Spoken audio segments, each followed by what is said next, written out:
Hey, Hi. Tim, I haven't spoken to you since I think Ladies in Black.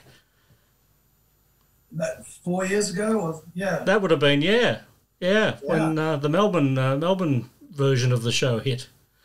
yeah. And might I say, because I only saw you before the show, but that was a damn good performance too.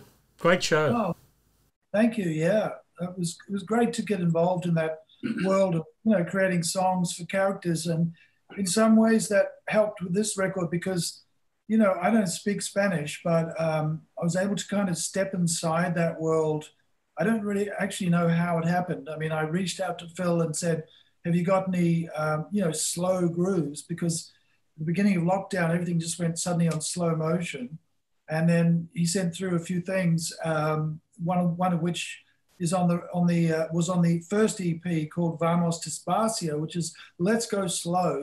And so I don't know why, but I just stepped inside that world. That kind of languorous, slow motion, Spanish speaking world as I imagined it. It was like kind of playing a character, I guess. Yeah. Well, I think with that, Tim, you've pretty much kicked off the first answer to the first question I was going to ask anyway.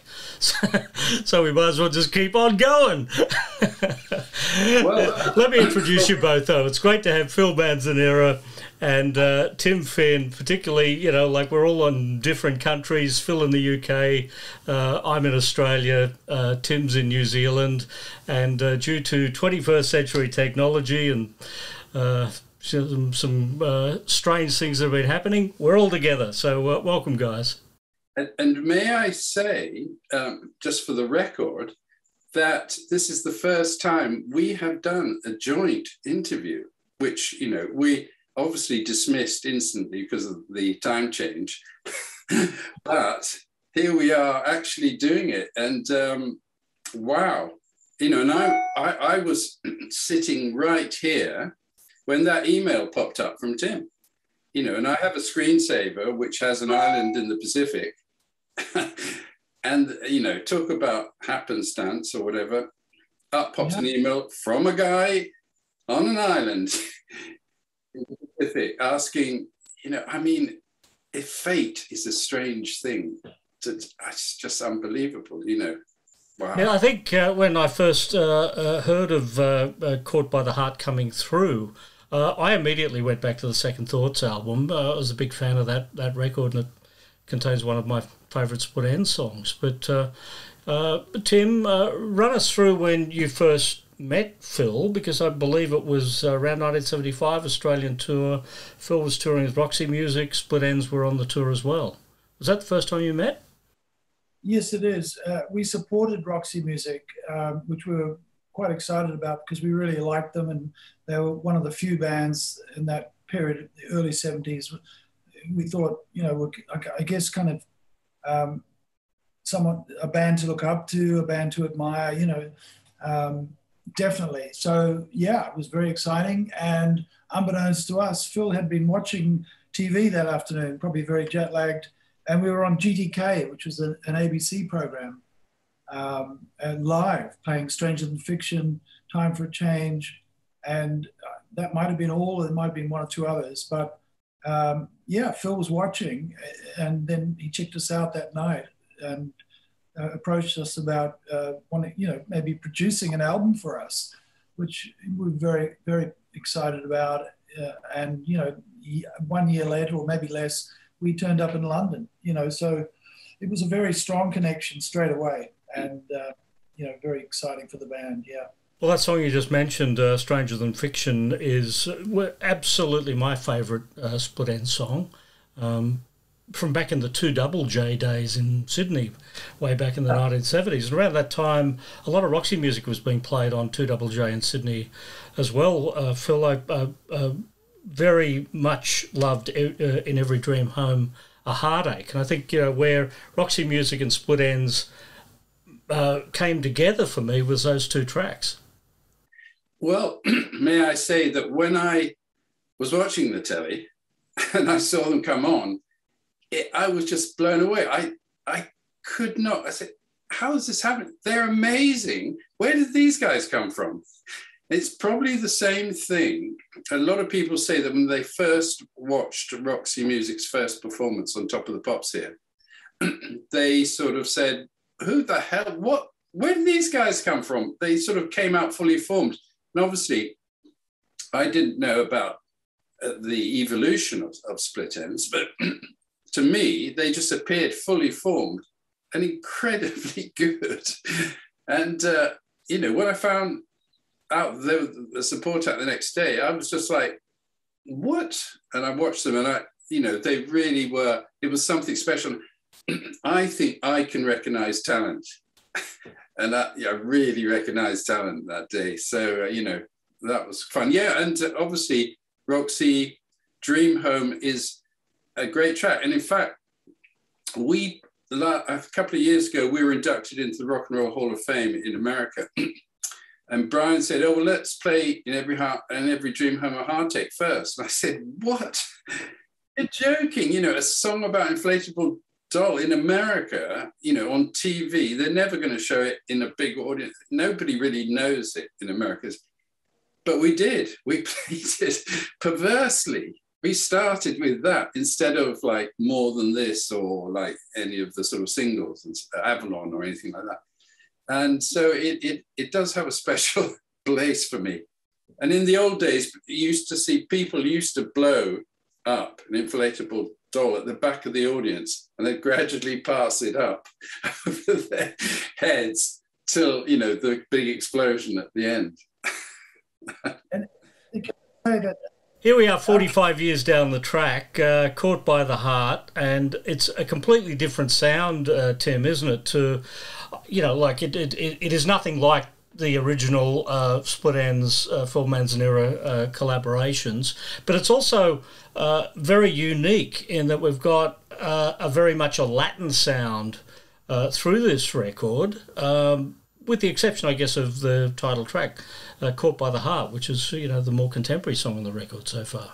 Yeah, actually, there's a few others that aren't particularly Latin, Galleon of Stars and one or two others. So, yeah, Phil and I, we just love music. And so, you know, the starting point for this collaboration via the internet was the Latin kind of feel of Vamos Despacio and, you know, mambo, salsa, aguaguanco, one or two others. But then we kind of drifted off into just writing songs together, you know. So it was very exciting. I love working with Phil because, I mean, a guitar player, you know, as opposed to somebody who plays piano, just a great combination.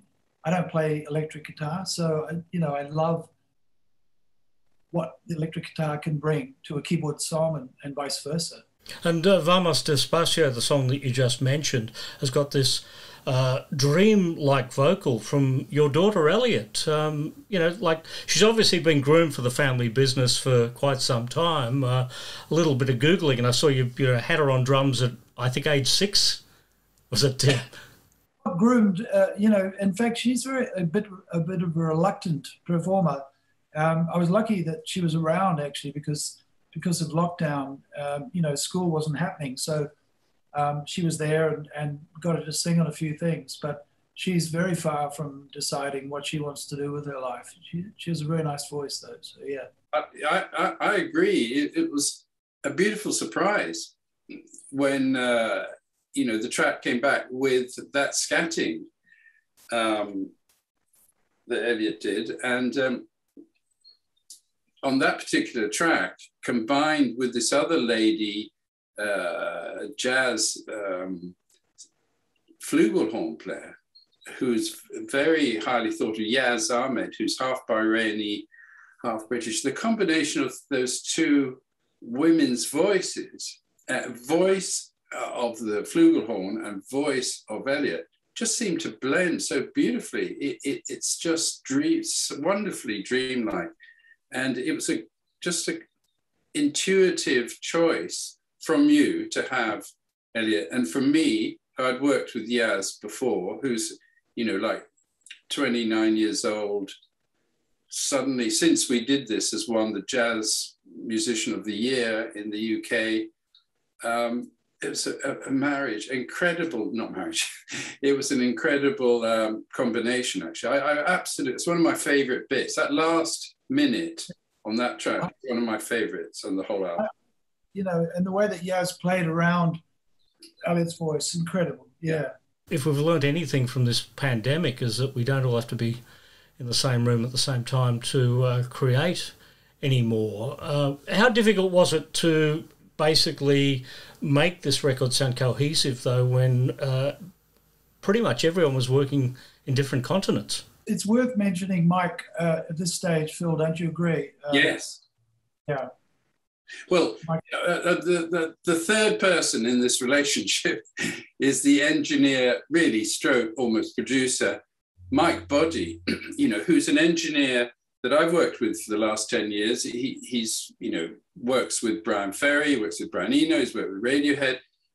And we were, you know, able to record our stuff and send it to him to sort out probably the amateur mess that we were doing and to make it sound professional. And, you know, so there is, you know, necessity is the mother of invention. And we had to find a way to make this work. And having an expert technician who we could then query things with was invaluable for this creative process, you know. So we would do our bits, and I mean, the other thing that I've realized from doing this very emphatically is that what I can do is create musical textures and try and do sound textures. I guess that's what I grew up doing with Roxy as well, with Eno and stuff. What I can't do is what Tim does brilliantly, which is write amazing, well-observed lyrics and sing beautifully. So, you know, we both have, you know, complementary talents, which just seem to work this time. But, you know, having Mike Boddy was indispensable. And as we go on, you know, we've done 24 tracks, and the next album will come out early next year. And it's almost finished, quite frankly, in terms of writing and stuff. You know, there'll be a lot of sorting out to do, which Mike has now got all the tracks. But we've sort of developed a process of working that's quite enjoyable, quite frankly. So will this be a series of EPs that just builds into album 1, album 2? Is that how you plan on doing this? We were going to do that, but after we did the first EP, which had the 4 tracks on it, Caught by the Heart, Vamos Despacio, Bajo sorry. Yeah, and what was the other one? Anyway. Yeah, we did. Caught by the Caught by the Heart, yes.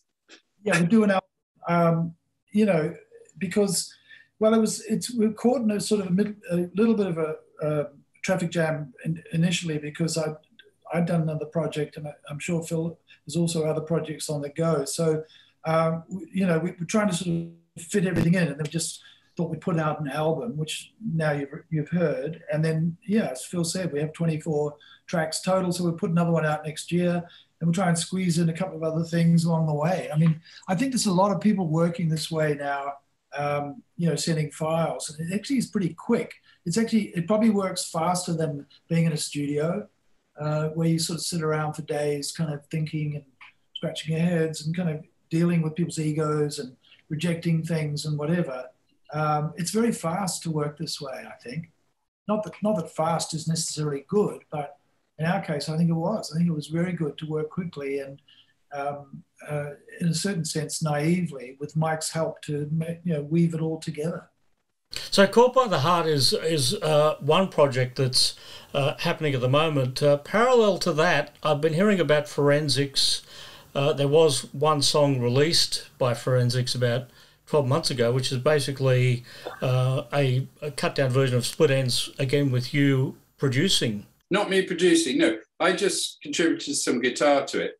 I think Tim and Ed, well, the producers, I think. Is that right, Tim? But yeah, I mean, they were doing this project, and then this was the year before me and Tim started doing Caught by the Heart. Tim sent me another email. It's great, these emails. What's going to come next year? Saying, you fancy putting some guitars on? We've done these tracks. And I must have passed the audition because I think I played on about 10 of them. So I was very happy to be working with these guys. And actually the reason, what instigated was that I found a rehearsal tape for when Split Enz came to London to record that album. And we rehearsed in a rehearsal room for a few days before going into the studio. And I had my little cassette player on top of an amp. I discovered it a couple of years ago. And the sound on it, I had it digitized. It was a little old-fashioned cassette tape. And it sounded amazing. And all the singing, everything was incredible. So that's when I sent it to Tim. And that's when we re-engaged, I guess. It's really an amazing record of that time, this cassette that Phil's talking about. It's the only, only thing in existence, really, of that period prior to us recording Second Thoughts in London.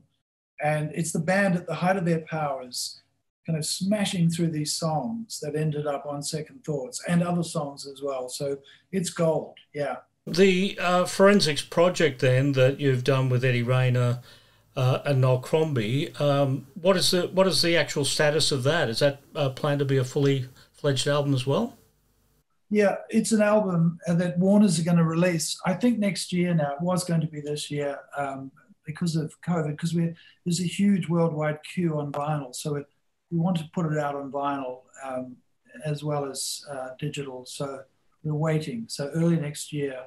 So there'll be a CD version with about 16 tracks and a vinyl version with 11 songs on it, and most of which Phil is on. And, some really great stuff. From everyone, really, Phil, Eddie, Noel, myself, using Split Enz as a kind of starting point, almost sampling ourselves, if you like. Choosing a piece of music, from walking down a road, for example, one section of that, like probably about a 30-second, if that, a few bars, and then writing a new song over it. So, yeah, that's how we started. Mm. Phil, I needed to tell you the 17-year-old me, he had his mind blown when he heard this record. Ah, yes, great record. There you go. Even on the Island label, it's still all there, the original one. Ah, that's rare as hen's teeth, that one. Tell me about Tomorrow Never Knows. Tomorrow Never Knows is one of those Beatles songs that was so out there for the Beatles at the time, wasn't it? They didn't go a step further than that till we got to Revolution on the White Album. But your version of Tomorrow Never Knows on 801 Live just took that song to a whole new level. Well, the 801 project was something I did with Eno, and we decided it would be a project that would only last 6 weeks. That's so Eno, Let's do a band. It's only going to last 6 weeks. We're only going to play 3 gigs. We're going to record one of them, and that's it. We'll disappear. We're off. And he was off because he went off to work with Bowie, and I virtually never saw him again. But and so we said let's combine all our music, so from his solo albums and from mine, and from Quiet Sun. And then we said, let's do some covers. And we all thought, well, what's the most difficult cover you could do of a song that we all liked? It was Tomorrow Never Knows. I mean, so how the hell do you do that live? But it has become, it's the highest, on Spotify, it's the biggest thing that people listen to that I'm associated with. And of course, it has the incredible drummer who was only about 17 or 18 then, called Simon Phillips, who is now the god, of drummers and gives masterclasses. And it was just an exercise in musicians versus non-musicians. So let's get some people who hate technical stuff, and let's get 3 people who love technical stuff, and get in the ring together. and that's what it is, you know. We saw the concert. We were there. Phil invited us along. So, you know, early Split Enz, you know, wearing our secondhand suits and whatever, there we were. Oh, no, I didn't realize that. Yeah. There's not a photograph, there's not a filming, there's nothing. We've scoured everywhere, desperate to find stuff. And actually, you're the first person I've spoken to who was there. Wow, that's incredible, Tim. Yeah. God, that's amazing. I never knew that. Right. Okay. Well, you know, I'll have to cross-question you later. But anyway. And there were things that Phil took us along to in London, you know, like groovy clubs and certain places that, you know, it was really a dream kind of period for us to be in London and, you know, hanging out with Phil from Roxy Music. So, you know, as much as we were contemporaries, we were also gaga. One for Phil there, because next year marks the 40th anniversary of the last Roxy Music album, Avalon. Last week we heard about ABBA reforming. Bjorn from ABBA said last week that you should never go more than 40 years between albums. Well, actually, next year is the 50th anniversary of Roxy starting. You know, their first contract officially as a, you know, professional band was the 14th of February, Valentine's Day, 1972. So next year is our 50th anniversary. And, you know, who knows what might happen, you know, in this COVID world. You can never predict anything. But I'm just saying, next year's the 50th anniversary. You know, we're all, we don't have a manager. We don't have a record company. If we want to do something, we just ring each other up. We've all rung each other up over this COVID period. I mean, Brian lives 10 minutes from here. I've been around there. I've played on some of his stuff. Andy Mackay is in Brighton, half an hour away. We do stuff together virtually. Paul Thompson is in Newcastle, speak to him. Even Eno, have spoken to him a few times. So the funny thing about this lockdown is that we have actually been able to communicate much more than normally. It's quite incredible when you think about it, isn't it? Because that first Roxy Music to the last one was all wrapped up in 10 years. And same with you, Tim. The first Split Enz album through to See You Round all happened over a 9-10 year period. It's an incredible creative period of time for both of you, isn't it? Yeah, I think for us it was 12 years, I think. But I played being the Beatles, who basically were 10 years, you know, unbelievable, yeah. And interesting that Phil would say, remind me of that, because 1972 was when Split Enz formed. So next year is 50 years for us as well. Wow. You've got to mark it. Well, you'll be having the Forensics album. What about the world tour, Roxy Music Split Enz? Hey, that sounds great. Let's do it. Are we hearing that here first, folks? Okay, there's a promoter out there. Come on. There must be a promoter out there that would go for that. I am absolutely sure. For hours, but thanks, Paul. Yeah, thanks, Paul.